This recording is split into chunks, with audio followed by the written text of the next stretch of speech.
Yes, this might sound almost kindergarten simple, but it's essential that you truly understand it.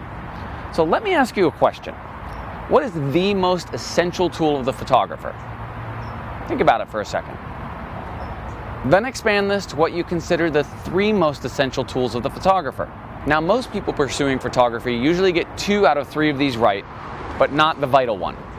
1, your camera with its capture media, obvious, right? 2, your lens, another obvious one. And a lot of people say a tripod or some other piece of kit. But almost everyone overlooks the most crucial tool in their toolkit. It's so unbelievably obvious, but because we take it for granted so often, almost no one gets this one right because they don't understand that it is a tool and one of the most powerful ones you have available. What is it? Light. Starting with the sun, and which we could expand to say a source of light. Photography, after all, means writing with light, doesn't it? No light, nothing to write. More on this in a moment. You actually don't need anything else to capture photographs, and until you know how to use these 3 things well, your camera, your lens, and the light that's available, I wouldn't invest in another single piece of gear except maybe a tripod, but even that isn't absolutely essential, and in many cases will just slow you down while you're trying to learn photography. Alright, so do you agree without these 3 things there is no way to capture an image? Good. So what are they really? Alright, so what is a camera? Well, a camera is basically a light-proof box that has a hole in it that light can come in and a surface where that light is captured and recorded so you get an image. Now, historically, inside cameras, there were chemicals either on a glass surface or later a plastic surface called film, and this would react to the light that came in and it would capture an image. Now, most cameras these days are digital sensors, the vast majority of them. I'm not just talking about DSLRs, I'm talking about smartphones, security cameras, all sorts of other different photographic devices now use digital sensors. There are some purists out there that still use film and even glass plate photography. In this course, we're going to be focusing on cameras with digital sensors. And if you're just starting out in photography, while there might be some sort of attraction to trying film, definitely learn photography on a digital camera because you can instantly see the photos you take, you can learn from your mistakes, and you can dial in your knowledge and understanding of photography, all of which you really need when you start embarking on film photography. All right, so that's what a camera is. Next, let's talk about this little thing that sticks out from the front of it that light comes in on. Now, you know what a lens is, right? It's basically just a device which helps capture, control, and focus light onto the recording surface inside your camera. Now, if you look at a lens, depending on what type of lens you have, you might have one ring which will help you extend the lens, which changes how much you can actually see through it. And then you have a ring which you can use to focus the image. Now, what is focus basically?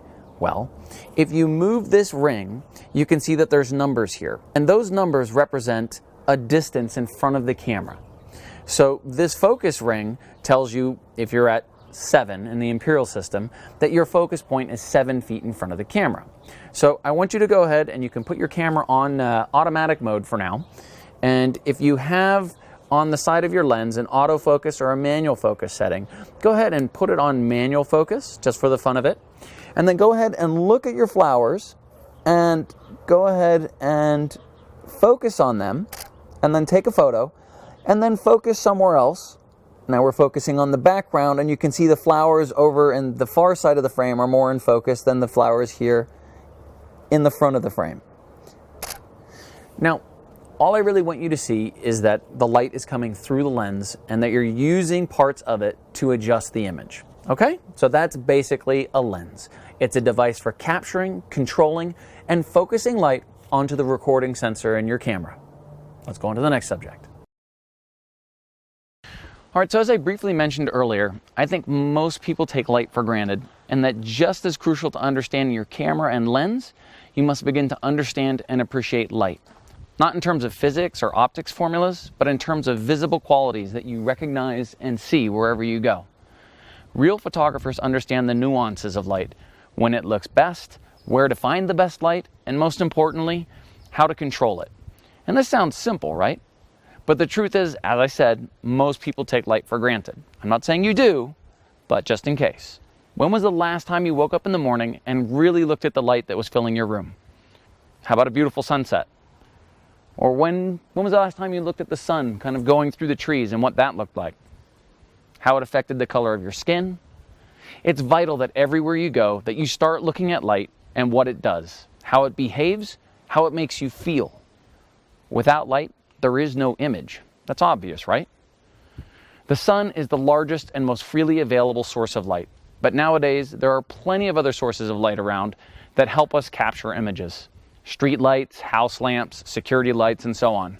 Sources of light are available everywhere. They all have their distinct characteristics that you can recognize and learn how to use and control to capture the images you want to get.